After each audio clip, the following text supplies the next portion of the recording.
The Holy Gospel of our Savior Jesus Christ according to Luke. Glory be to you, Lord. Jesus said to the disciples, "There was a rich man who had a manager, and charges were brought to him that this man was squandering his property. So the rich man summoned his manager and said to him, 'What is this that I hear about you? Give me an accounting of your management, because you cannot be my manager any longer.'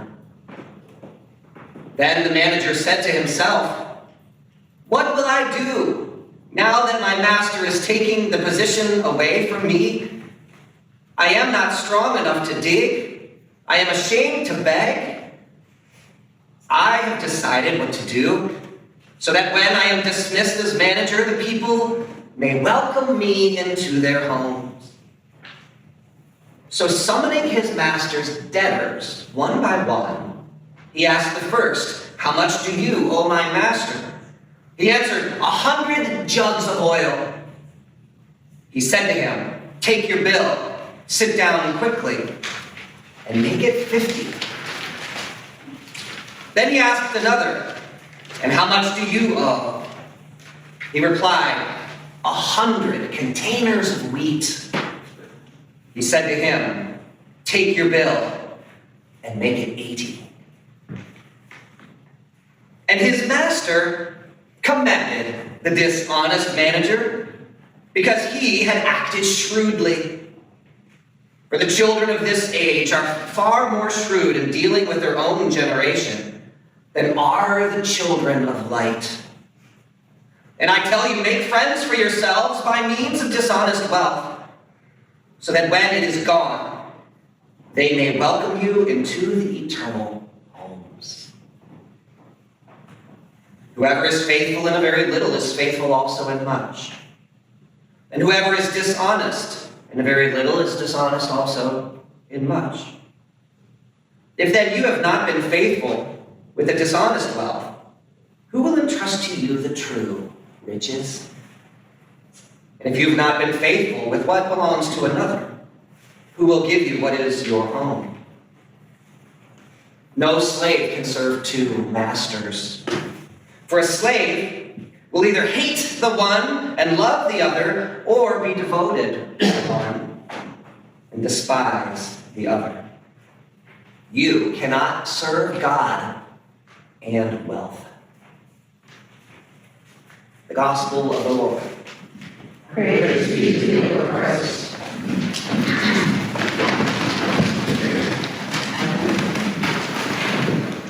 Let's start with a quiz. What is the greatest commandment? Love God. Love God. Now, the problem with the Pharisees was they thought they could love God and do whatever else they wanted. It's very interesting, right? We can love God, but hate our neighbor. We can love God, but put the screws on one another. We can love God and be mean and cruel to each other, the Pharisees thought, and still they'll be just fine. So Jesus brings a sort of a revelation of what it means to love God. Where is God? Where is God? Everywhere. I'm glad you didn't say heaven. Because God's everywhere. It includes heaven. It also includes this very room, doesn't it? Is there anywhere you can go that God is not present? No. So if you're going to love God, and God is everywhere, then we need to love everywhere. Does that make sense? If we are supposed to love God, and God is everywhere, we must love everywhere. Notice I didn't say love God everywhere, because loving God is just love. The scriptures tell us, let us love one another, for love is of God. Everyone that loves is born of God, for God is love. If we're going to love God everywhere, it simply means to love everywhere. By shooting out love, We are honoring God. By radiating love, we are filled with God.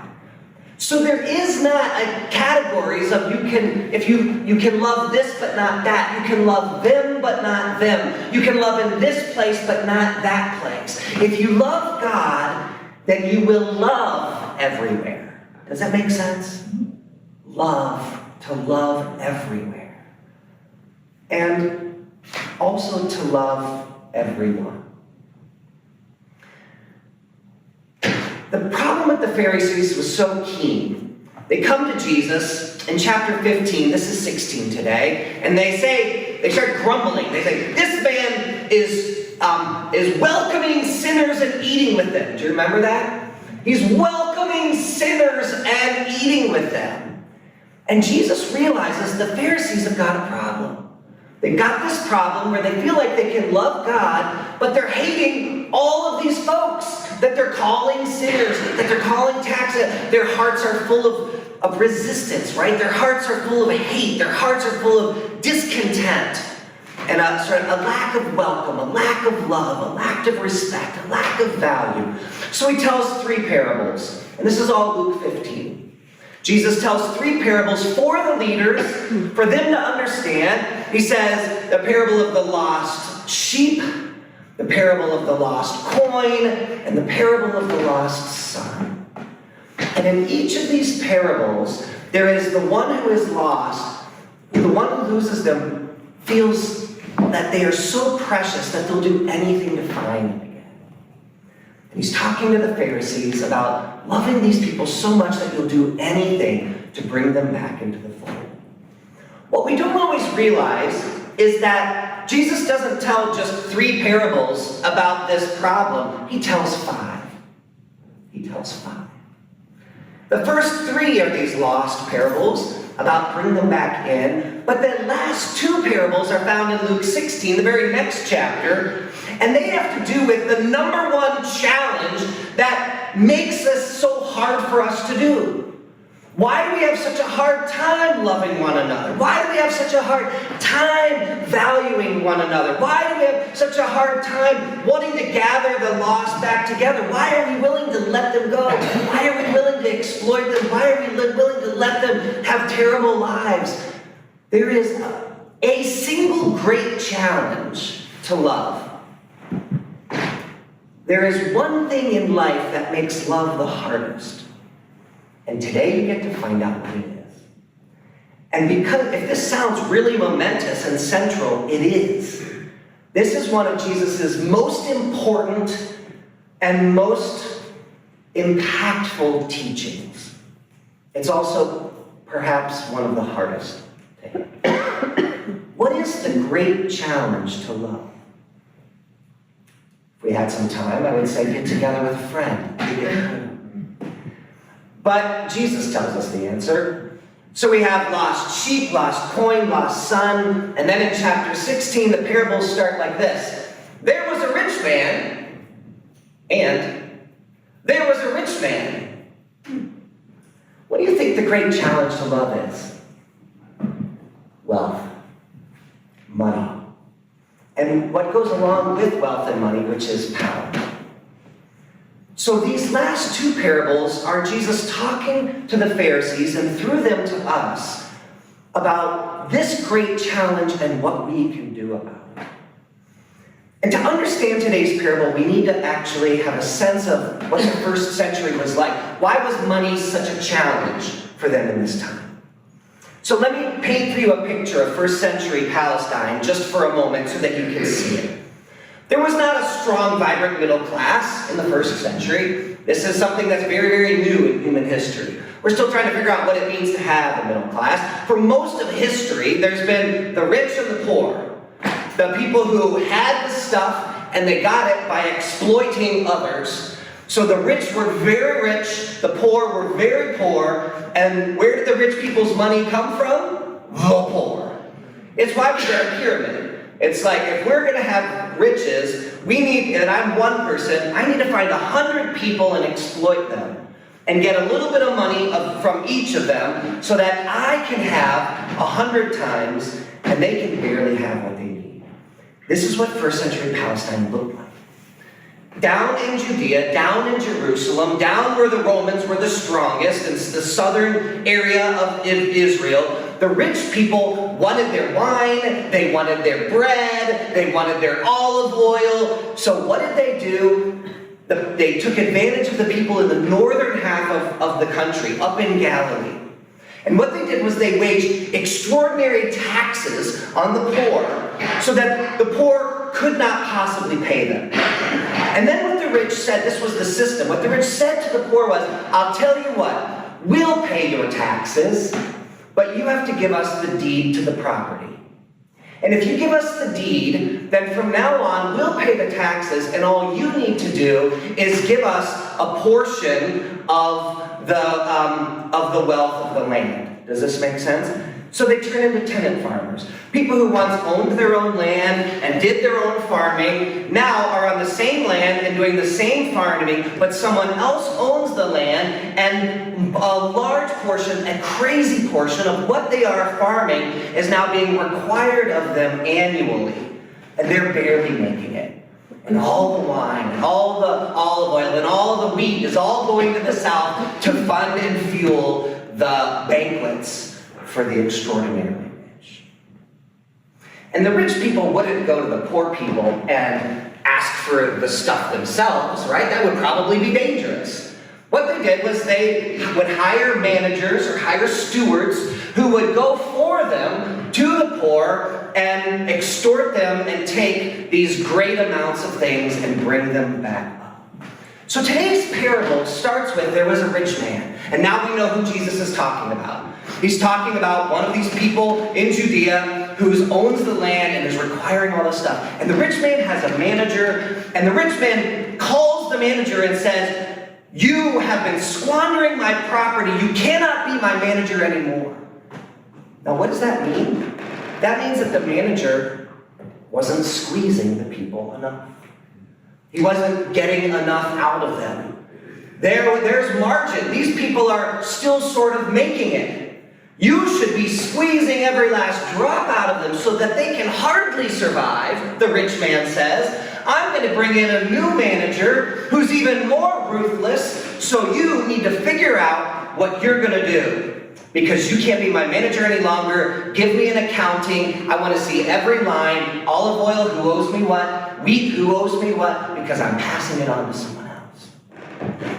And what suddenly happens is the manager realizes that in this system, he never really mattered to the rich guy, right? There was no friendship, there was no relationship, that his whole purpose was for the purpose of money, to get his boss as absolutely much money as possible, and in the moment that he fails, the moment that he doesn't quite do it perfectly, he's being thrown aside like nothing. He said, what am I going to do? I don't have strength to dig holes. I can't work with my hands.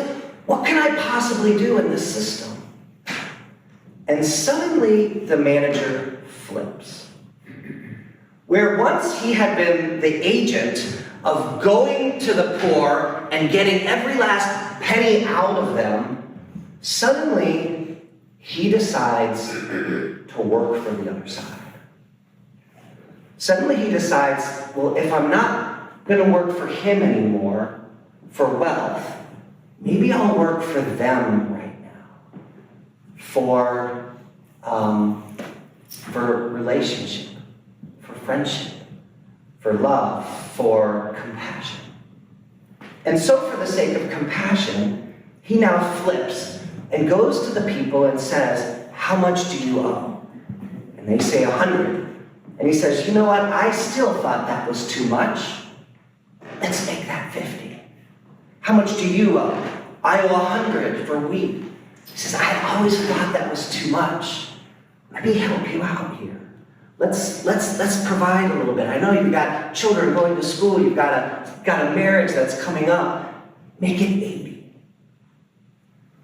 And the manager, the rich man, looks at the manager and he admires him. Because what the rich man sees of the manager is that the manager is still manipulating the system. And that's what the rich man was always doing. I value manipulating the system for my own good. And look at that. You learned a lesson. You just manipulated the system for your own good. Nice job. You're going to be okay in life. Now get out. But Jesus tells this parable for us to sort of stop and think about how we can use money for the service of, we can use relationships for the service of wealth, or we can use wealth for the service of relationships. This is what I want you to stop and think about for a second. To use your relationships for the sake of growing your wealth, right? Or to use your wealth for the sake of growing relationships. Jesus is telling us the value is to use your wealth to grow the relationships. The relationships are what matter. Loving the people, loving in every case, loving everywhere is what matters. Which is why he goes on to say something really amazing. Which is, he says, you cannot love God and wealth. You cannot love God and wealth. Now, some of you are thinking, well, I love God, but I also like to see the bank account, you know. I love God, but I'm not going to give away the store. What Jesus is talking about here is the challenge that wealth poses. The question is, what are you living for? What is the value? What is the goal? What is the mission in life? If the mission in life is to make absolutely as much as you can, you will not care about people. You will not care about people. You will look at relationships as opportunities to squeeze people. You will look for chances for the person who mows your whole lawn for $50, and then you're going to look for any excuse to say, aha! Look, a blade of grass you missed. I will only pay half. Using this relationship for the sake of getting extra money, of getting things out of people, of getting more, of saving your money, of having more, of extorting money, of getting more things. Oh, I'm sorry, I've eaten 5/6 of this pie, but I just found a hair. I'd like another pie. Here's my hair. But now I got another pie. I know a secret for how you can get 2 pies. You see, what it's this kind of thing about if you're living for how can I get as much as I can, how can I have as much as I can, how can the number be as big as it could possibly be, you will not care about the human beings in your world. And what Jesus knows is this is embedded so deeply that it is the number one challenge to love. It's the number one challenge to love. Is if you care about having more, getting more, needing more, you will not care about the human being. God is telling us today, you can't serve me and wealth. And he's asking us to put things in the proper order. That if we love God first, if we love human beings first, if we're caring for people first, then money will find its proper place. And that love of God that is ours will be emanated everywhere. It will become a character of our life. It will become the air we breathe. It will become the nature of our personality. That love will become embedded in the human beings that we are. And we will be the people that God is calling us to be. People filled with that kind of grace and with the correct understanding of what matters most. To put God first and let everything else fall in line. Amen.